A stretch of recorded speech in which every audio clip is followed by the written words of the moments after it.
अस्सलाम वालेकुम, मैं हूं डॉक्टर इरफान अहमद। आप सबको खुश आमदीद। एडवांस नी अर्थराइटिस, जिसके अंदर नी रिप्लेसमेंट आखिरी हल होता है।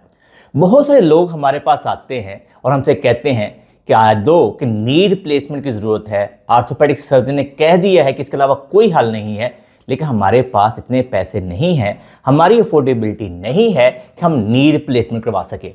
या आपके डॉक्टर ने, जब आपने कार्डियोलॉजिस्ट को या एनेस्थीसिया वाले डॉक्टर के पास गए हैं, उन्होंने कहा है कि आपका हार्ट, आपके लंग्स इस काबिल नहीं है कि हम नी रिप्लेसमेंट की आपको इजाज़त दें। या आप मेंटली तौर पे इतने स्ट्रांग नहीं हैं कि आप सर्जरी के बारे में फैसला कर सकें, लेकिन आपके आर्थोपेडिक सर्जन ने कहा है कि अगर आपने राइट टाइम पे फैसला ना किया तो फिर हो सकता है कल को आप बेड रिडन हो जाएं या व्हील चेयर पे चले जाएं। तो उससे बचने का क्या हल है?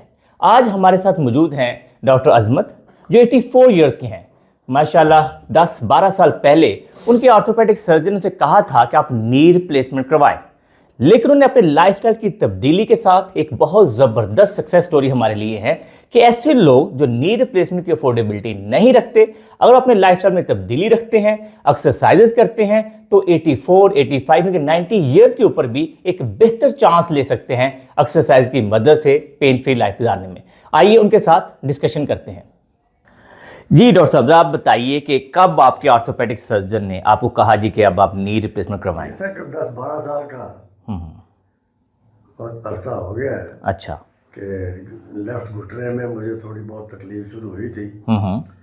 तो सिलसिला चलता रहा। फिर उन्होंने कहा कि ऑर्थोपेडिक सर्जन को दिखाइए। जी। दिखाया। उन्होंने 1-2-4 दफ़ा रेडियोग्राफिक व्यूज देख के दिखा के उन्होंने कहा जी आपको ये रिप्लेस करना पड़ेगा। सही हो गया। मैं ये रिप्लेस करने के बाद फिर गारंटी क्या है? गारंटी कोई नहीं। सो केप्ट ऑन एक्सरसाइजेज और अपनी लाइफ एक्सरसाइजेज। एक तो मैंने अपना वजन का बड़ा ख्याल रखा है। मैंने अपना वजन बढ़ने नहीं दिया। बिल्कुल सही है।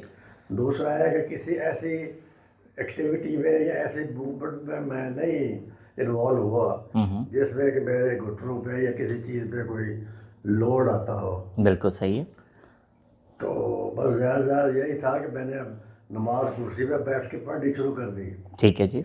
तो आपका डॉक्टर साहब थोड़ा सा अपने हमारे नाजरीन के लिए बताइएगा कि जब आप मॉर्निंग में उठते हैं तो आपने मुझे बताया था कि आपने पौधे रखे हुए हैं, आप उनको लुक मैं मेरा हॉबी जो है वो गार्डनिंग है। जी जी। सब्जी भी है। सही। वेजिटेबल्स वगैरह। तो ऑलमोस्ट डेली आप उनको देखते हैं? अपना एक फार्म हाउस है। बिल्कुल सही है। तो फार्म हाउस में हम हर किस्म का फूल और सब्जी उगाते हैं। जी जी। वो सब्जी की बेसिक शुरू में पनीरी छनीरी मैं खुद बीजता हूँ। बिल्कुल सही है। खुद बीजता हूँ, वर्क करता हूँ। उसको जब कंप्लीट हो जाती है वो हेल्दी ग्रो कर जाती है, तो फिर I ask them to transfer. बिल्कुल सही है। तो आप मुझे बताइए कि साइड बाय साइड आप अभी एक डेंटल सर्जन, अभी आप माशाल्लाह वर्किंग में भी हैं, आप जाते हैं अपना काम भी करते हैं? मैं अभी तक तो रेगुलरली जा रहा हूँ। कितने घंटे के लिए सर जाते हैं क्लिनिक पे? 4 घंटे के लिए। ठीक है। और इसके अलावा जो थोड़ी बहुत जो फिजियोथेरेपी एक्सरसाइज है, जो ऑलमोस्ट हफ्ते में एक दफ़ा मेरे पास भी आप आते हैं? आपके पास आता हूँ। और फिर कुछ घर में भी करते हैं? घर में थोड़ी बहुत कभी याद आ जाए तो कर लेते हैं। अब वीडियो के हिस्से में मैं आपको वो वाली वर्जिशें बताऊंगा जो अजमत साहब हमारे पास आते हैं, हफ्ते में एक दफ़ा हमसे एक्सरसाइज करते हैं और फिर कोशिश करते हैं घर के अंदर भी वो एक्सरसाइज करें। तो मैं अजमत साहब के ऊपर ही वो एक्सरसाइज परफॉर्म करके बताता हूँ, ताकि अगर आप 60 साल के, 70 साल के, 80 साल के, 90 साल के हैं, लेकिन ये एक्सरसाइज जरूर करें ताकि आपके मसल की स्ट्रेंथ मेंटेन रहे और आप भी पेन फ्री लाइफ गुजार सकें। अगर आपको भी नी अर्थराइटिस है और आप नी रिप्लेसमेंट से बचना चाहते हैं, तो अगेन 3 से 4 चीज़ अपने माइंड में रखें। वज़न अपना कम करें। अगर आप 10 से 15% वज़न कम कर लेते हैं तो आपकी पेन के अंदर 30 से 40% फ़र्क पड़ जाएगा। अगर आपकी वॉक के अंदर लिम्प आ गया है तो स्टिक का इस्तेमाल करना शुरू कर दें। अगर आपके मसल कमज़ोर हैं तो डेली बेसिस पे जो भी मैं वर्जिशें बताऊंगा, दिन में 2 से 3 दफ़ा ज़रूर करें। सुबह सो के उठें तो डेली बेसिस पे 10 से 15 मिनट का हीटिंग पैड लगाएं और कोशिश करें कि इसको अच्छे तरीके से थाइस को 5 से 10 मिनट का मसाज करें, पिंडलियों को मसाज करें। आप ये देख रहे हैं कि डॉक्टर अजमत साहब के केस में सबसे बड़ा जो एडवांटेज है कि जब वो नी को नीचे प्रेस करके, डॉक्टर साहब दिखाइए, नी दबाइए, नीचे प्रेस करिए घुटना। अब ये देखिए कोई गैप नज़र नहीं आ रहा, दूसरे घुटने को नीचे दबाइए। तो ये सबसे बड़ा एडवांटेज होता है। अगर आपके गोडे बिल्कुल सीधे हो रहे हैं, वो टेढ़े नहीं हुए मुकम्मल, तो फिर आप नी रिप्लेसमेंट से बच सकते हैं। अब आप हम आते हैं कि एक्सरसाइज क्या करनी चाहिए। सबसे पहली एक्सरसाइज डॉक्टर साहब को हम ये करें, पाँव अपनी तरफ खींचिए, डॉक्टर साहब खींचिएगा पाँव अपनी तरफ और फिर नीचे लेके जाइएगा, फिर पाँव खींचिए और फिर नीचे लेके जाइए। आप सुबह दोपहर शाम 20 से 30 दफ़ा पाँव ज़रूर हिलाएं ताकि आपकी टांगों के अंदर ब्लड फ्लो मेंटेन रहे और आपकी जो पिंडलियों के मसल हैं वो भी नरम रहेंगे, उनमें स्टिफनेस कम रहेगी। नंबर 2 पे जो हमने एक्सरसाइज करनी होती है कि अगर आपके घर के फैमिली मेम्बर आपको हेल्प कर दे, घुटने को नीचे प्रेस करें। ये देखिए डॉक्टर, नीचे प्रेस करके रखें, डॉक्टर साहब प्रेस करके रखिएगा, ये ऐसे। तो 4 से 5 सेकंड का आप होल्ड करें और फिर छोड़ दें।